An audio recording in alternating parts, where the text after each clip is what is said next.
نوجوان افسران دیانتداری، پیشہ ورانہ مہارت اور وطن سے خلوص کے اعلیٰ ترین معیارات کو اپنائیں۔ پاک فوج کے شعبہ تعلقات عامہ ISPR کے مطابق فیلڈ مارشل عاصم منیر نے سول سروسز اکیڈمی کے 52ویں کامن ٹریننگ پروگرام کے زیر تربیت افسران سے ملاقات کی۔ ISPR کے مطابق اس موقع پر فیلڈ مارشل عاصم منیر نے قومی سلامتی، داخلی و خارجی چیلنجز، علاقائی امن و استحکام کے تحفظ میں افواج کے کردار پر گفتگو کی، جبکہ آرمی چیف نے ریاستی نظم و نسق کے ڈھانچے میں باصلاحیت سول بیوروکریسی کے ناگزیر کردار کو بھی اجاگر کیا۔ آرمی چیف نے شرکاء سے خطاب میں کہا کہ نوجوان افسران دیانتداری، پیشہ ورانہ مہارت اور وطن سے خلوص کے اعلیٰ ترین معیارات کو اپنائیں اور قوم کی خدمت کو اپنا نصب العین بنائیں۔ ISPR کے مطابق کامن ٹریننگ پروگرام کے شرکاء نے سینئر عسکری قیادت سے براہ راست ملاقات اور فوج کے اسٹریٹجک ویژن، آپریشنل تیاری، قومی ترقی میں کردار کو سمجھنے کے اس موقع کو سراہا۔ ISPR کے مطابق ملاقات سوال و جواب کے بامقصد سیشن کے ساتھ اختتام پذیر ہوئی۔ سیز فائر کے بعد ایران پر امریکی اقتصادی پابندیوں کے خاتمے اور اربوں ڈالر امداد ملنے کا امکان۔ صدر ٹرمپ نے ایک نیوز کانفرنس کے دوران کہا کہ ہم ایران سے ملاقات کرنے جا رہے ہیں، ہو سکتا ہے ہم کوئی معاہدہ بیت کر لیں، کچھ پتہ نہیں، اگر کوئی دستاویز مل جائے تو برا نہیں ہوگا۔ امریکی میڈیا کے مطابق یہ بیان اس وقت سامنے آیا جب حال ہی میں امریکی فوج نے ایرانی جوہری تنصیبات پر ایک بڑی کارروائی کی، جسے پینٹاگون نے کامیاب آپریشن قرار دیا۔ اس کے بعد ایران سے سفارتی رابطے تیز ہو چکے ہیں۔ امریکی مشرق وسطی ایلچی اسٹیو وٹکاف نے اس ہفتے کہا کہ ایران کے ساتھ ان کے ابتدائی روابط حوصلہ افزا رہے۔ ان کے مطابق ہم پر امید ہیں کہ ایک طویل مدتی امن معاہدہ ہو سکتا ہے جو ایران کو دوبارہ عالمی برادری میں جگہ دے۔ وائٹ ہاؤس نے اگرچہ ملاقات کی جگہ یا شرکاء کی تفصیلات جاری نہیں کی، لیکن سینئر امریکی اہلکار لیوٹ نے وضاحت کی کہ مذاکرات کا بنیادی مقصد ایران کو ایک غیر افزودہ سول نیوکلیئر پروگرام کی طرف لانا ہے۔ امریکی حکام یہاں تک سوچ رہے ہیں کہ ایران کے فردو نیوکلیئر پلانٹ کو سول استعمال کے لیے دوبارہ تعمیر کرنے کے اخراجات بھی شراکت دار ممالک برداشت کریں۔ وزیر داخلہ سے امریکی سفیر کی ملاقات، خطے میں قیام امن کے لیے پاکستانی کوششوں کی تعریف۔ پاکستان میں تعینات امریکہ کے قائم مقام سفیر نیٹی بیکر نے وفاقی دارالحکومت میں وزیر داخلہ محسن نقوی سے اہم ملاقات کی، جس میں پاک امریکہ تعلقات، باہمی دلچسپی کے امور اور مختلف شعبوں میں دو طرفہ تعاون بڑھانے پر تفصیلی تبادلہ خیال کیا گیا۔ ملاقات کے دوران انسداد دہشت گردی اور منشیات کی روک تھام کے حوالے سے اشتراک کار پر بھی بات چیت کی گئی۔ اس موقع پر علاقائی صورتحال، خصوصاً پاک بھارت تناؤ، مشرق وسطی کے حالات اور حالیہ ایران اسرائیل جنگ بندی کے تناظر میں پاک فوج کے سربراہ فیلڈ مارشل عاصم منیر کی امریکی صدر ڈونلڈ ٹرمپ سے ہونے والی ملاقات پر بھی تفصیلی گفتگو کی گئی۔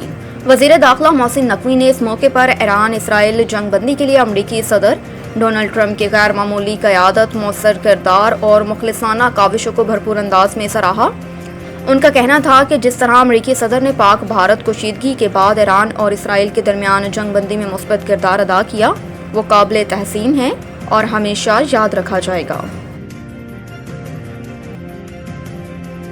مودی سرکار کا ایک اور فالس فلیگ ڈرامہ بے نقاب۔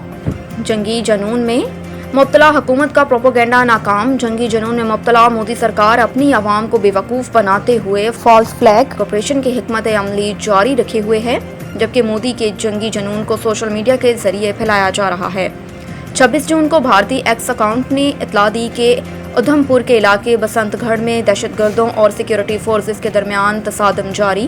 بھارتی ٹویٹس میں دعویٰ کیا گیا کہ پاکستان کے جیش محمد کے دہشت گرد ہندوستانی فوج کے 6 پیرا کے اسپیشل فورسز کے گھیرے میں ہیں۔ مزید کہا گیا کہ جیش محمد اور بھارتی فوج کے درمیان فائرنگ کا تبادلہ جاری۔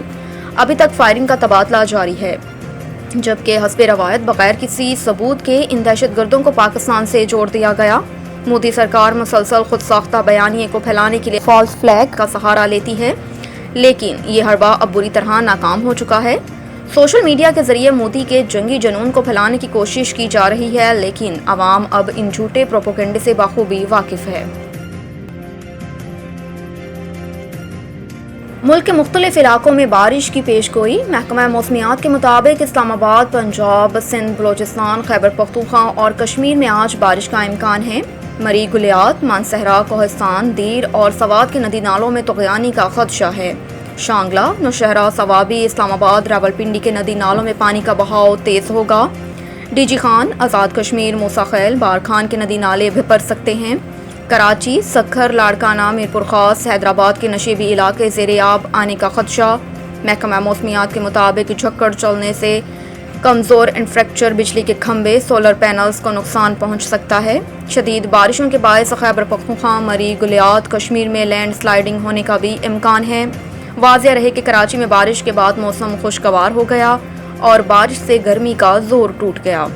محکمہ موسمیات کے مطابق کراچی میں آج بھی بادل جم کر برسیں گے۔ آج شام سے وقفے سے بارش متوقع ہے۔ اور رونالڈو کا النصر سے مہنگا ترین معاہدہ، ایک دن کی کتنی تنخواہ اور مورات لیں گے؟ Social media platform X پر النصر کے چیئرمین عبداللہ الماجد کے ساتھ تصویر شیئر کرتے ہوئے رونالڈو نے لکھا کہ نیا باب شروع ہو چکا ہے، وہی جذبہ، وہی ارادے، آئیں مل کر تاریخ رقم کریں۔ تصویر میں رونالڈو نے اپنی نئی جرسی تھام رکھی ہے جس پر 2027 درج ہے۔ النصر کی جانب سے جاری بیان میں تصدیق کی گئی کہ معاہدے میں 2 سال کی توسیع کی گئی ہے اور رونالڈو 2027 تک کلب کا حصہ رہیں گے۔ رونالڈو نے 2022 میں النصر کلب میں شمولیت اختیار کی تھی اور اب تک 105 میچز میں 93 گول اسکور کر چکے ہیں۔ النصر سے قبل وہ مانچسٹر یونائیٹڈ سمیت یورپ کے بڑے کلبز کی نمائندگی کر چکے ہیں۔ پرتگال کے سٹار فٹ بالر اب تک اپنے کیریئر میں مجموعی طور پر 938 گول کر چکے ہیں اور 1000 گولز کی جانب گامزن ہیں۔ ان کی قیادت میں پرتگال نے یویفا نیشنز لیگ اور یورو چیمپئن شپ جیسے بڑے اعزازات بھی جیتے ہیں۔